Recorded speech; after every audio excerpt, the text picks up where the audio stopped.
भारत का इतिहास वीरता और पराक्रम की अनगिनत कहानियों से भरा पड़ा है, लेकिन इन कहानियों में कुछ नाम ऐसे हैं जो समय की धूल में दबे नहीं बल्कि आज भी गूंजते हैं। इन्हीं में से एक नाम सम्राट पृथ्वीराज चौहान का है।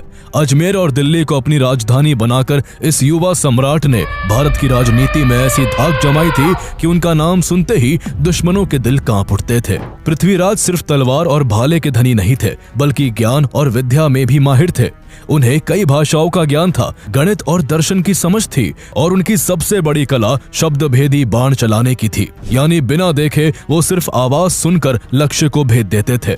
उनके शौर्य की कहानियां इतनी मशहूर थी कि पड़ोसी राज्यों की राजकुमारियां भी उनके नाम पर मोहित हो जाती थी। लेकिन इतिहास सिर्फ वीरता की गाथा नहीं होता, उसमें राजनीति, राइवलरी और धोखे का खेल भी चलता है। पृथ्वीराज की कहानी में भी यही सब था। एक तरफ उनकी दुश्मनी कन्नौज के राजा जयचंद से थी, जिसकी बेटी संयोगिता से जुड़ी प्रेम कथा आज भी लोक कथाओं में अमर है। दूसरी तरफ पश्चिम से मोहम्मद गौरी नाम का एक नया खतरा उठ रहा था, जो सिर्फ लूटपाट नहीं बल्कि भारत में परमानेंट राज करना चाहता था। साल 1191 में तराइन की धरती पर जब पृथ्वीराज चौहान और मोहम्मद गौरी की सेनाएं आमने सामने आई तो इतिहास ने करवट ली। इस युद्ध में पृथ्वीराज ने अपनी रणनीति और ताकत से गौरी को धूल चटा दी। कहा जाता है कि पृथ्वीराज चौहान ने मोहम्मद गौरी को 16-17 बार हराया था और हर बार उसे माफ कर जिंदा छोड़ दिया था। लेकिन उनकी यही उदारता उनके और भारत के लिए आगे चलकर आत्मघाती साबित हुई। आइए जानते हैं सम्राट पृथ्वीराज चौहान की पूरी कहानी,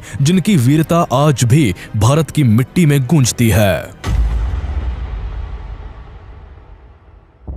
चौहान वंश की जड़ें जयपुर के पास सांबर और आमेर से जुड़ी हुई थी। इसी वंश के राजा अजयराज ने अजमेर शहर की नींव रखी थी, जो आगे चलकर चौहान वंश की शक्ति का डिटेल्ड वीडियो देखने के लिए चैनल नेम के नीचे लिंक पर क्लिक करें, क्योंकि शॉर्ट में इस कॉम्प्लेक्स टॉपिक को समझाना इम्पॉसिबल है।